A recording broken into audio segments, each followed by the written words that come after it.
Good morning, everyone, and thank you all for coming out this morning. Yeah, there's seats in the front row. Don't be shy, or be shy. Mark is always shy. As I've noticed. So it's a wonderful day here at the Audain Art Museum in Whistler. No, this is our one of many times when we've extended our reach south here to Heffel Fine Art Auction House. And today we have an unveiling that really enhances our permanent collection, but is also related to a special exhibition that we've had some years ago. I like to think of the Audain Art Museum as a small museum that does big things, and that's what today is about. So if you have a chance to go up the road tomorrow, these two works will be on display first thing at 11 o'clock in the morning in a specially designated space and for many months and years to come thereafter. And we're also very thrilled that this new work has come courtesy of Michael Audain and Yoshika Karasawa. Thank you again for your generosity and your ongoing support of the museum. So, without further ado, I'd like to introduce the founder of the Audain Art Museum, Michael Audain. Michael?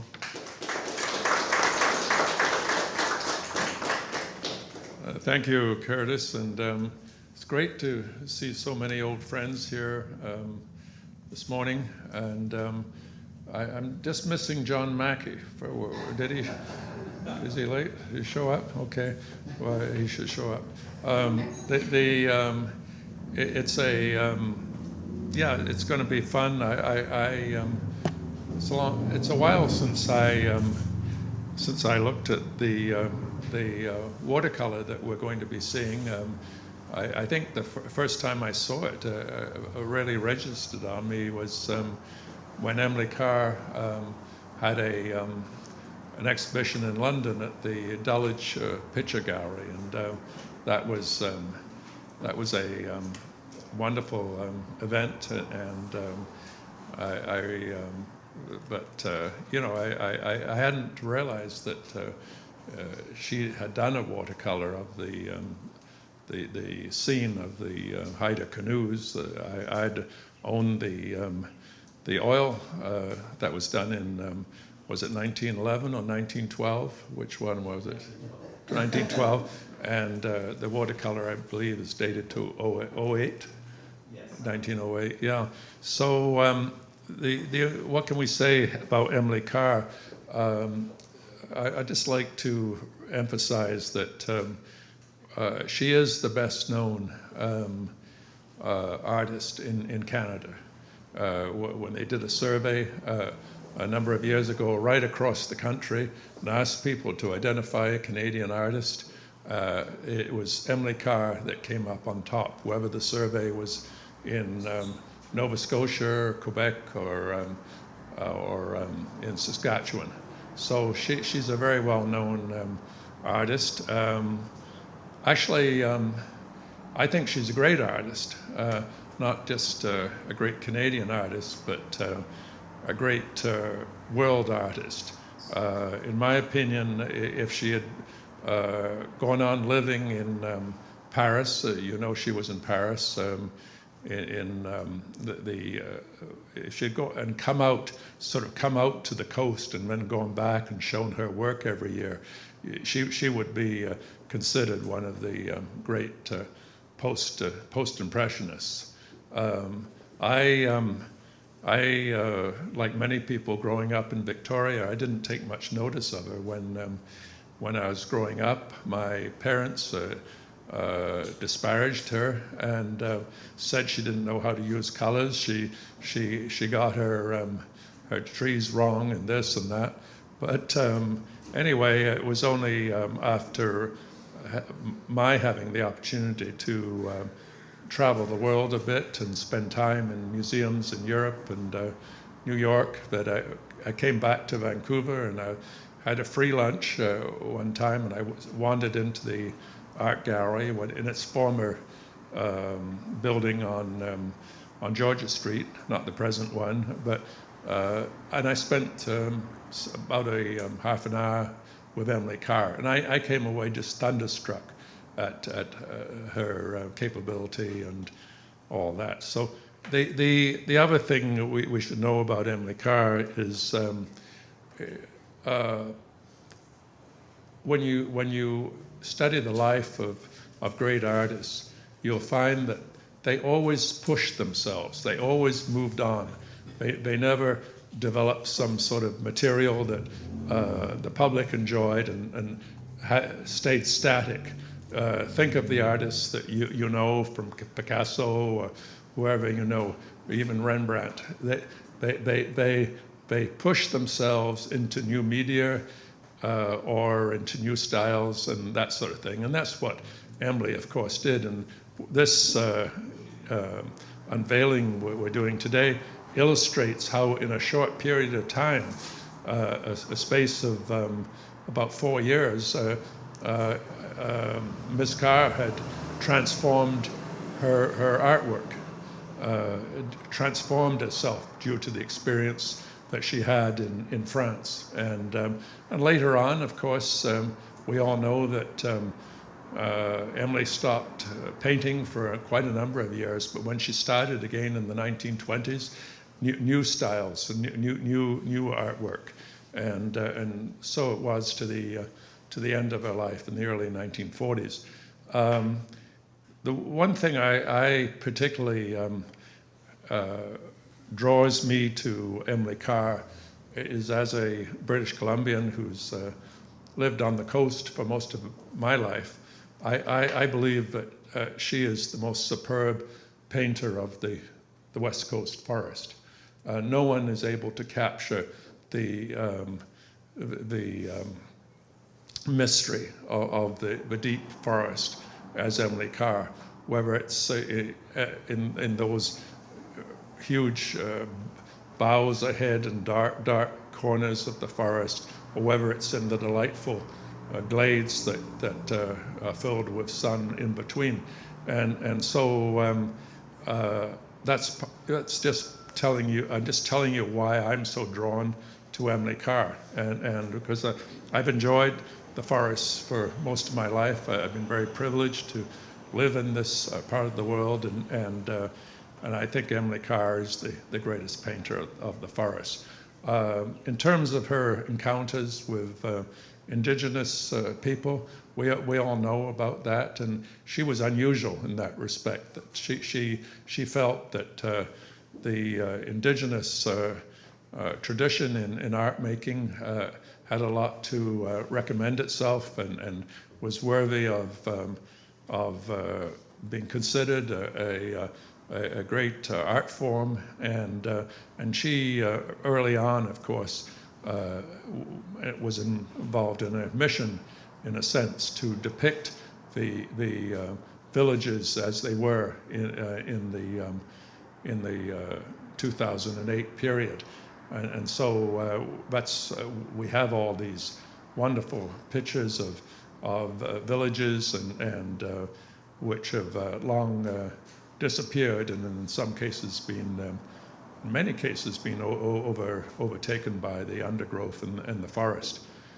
So it's a great honor for Yoshi and I to be able to donate this painting to the Audain Art Museum, because I think I'm right in saying that we are probably now considered to have one of the leading collections of Emily Carr in the country, and we're on a par with almost with the National Gallery. I think the Vancouver Art Gallery has the best collection, because they inherited what Emily left behind from the estate, and they also were an early buyer of her work in the 1930s. But I think we rank up there anyway with the National Gallery of Canada and the Vancouver Art Gallery. I don't think the story of Emily Carr is finished in terms of her appreciation as an artist. And I'm delighted that we have this new distinguished curator, Eva Raspini, now at the Vancouver Art Gallery. And talks I've had with her, I think she's going to be helpful in taking Emily to an international audience. And that's something I think we can all look forward to and support. So I probably have said enough, and so I'll leave it to you, Curtis. David, take your position. Rob, Michael, if you want to come over here. And we'll slowly take off the watercolor.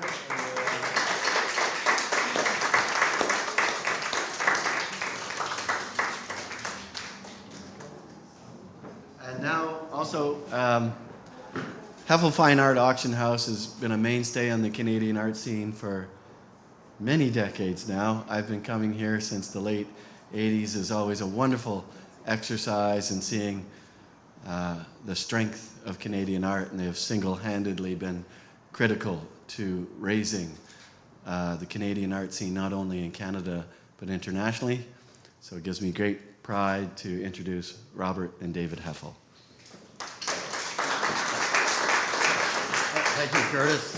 Thank you, Michael. Rob, come on up. So this is the new acquisition here, and this is a painting that Heffel brought to market in May of 2000. That's now in the Audain.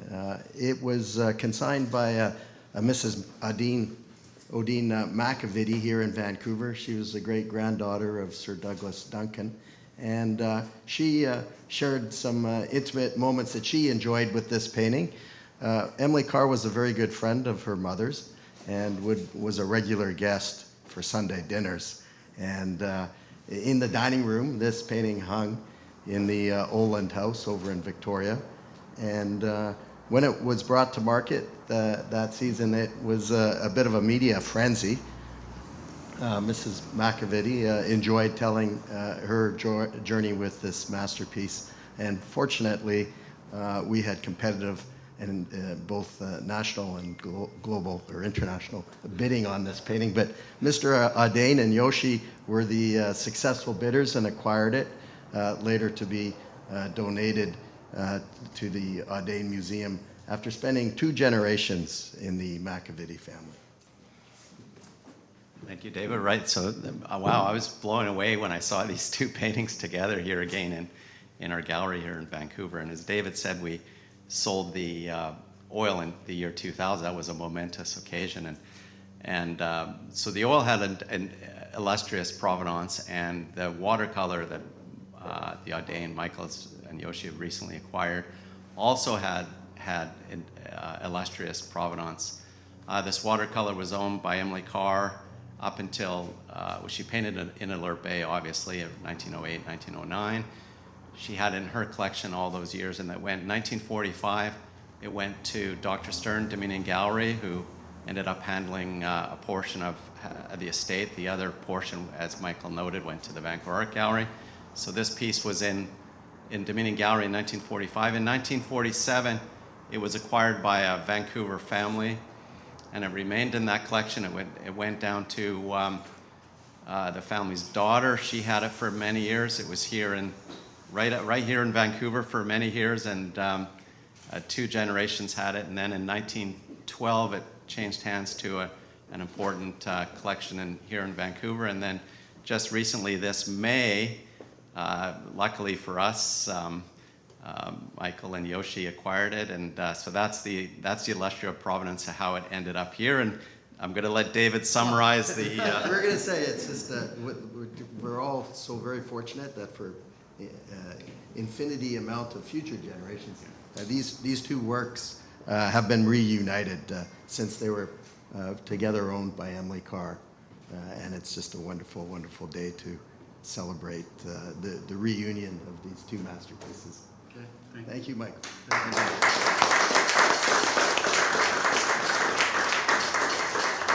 So thanks again to our founders, invited guests, and of course, the media.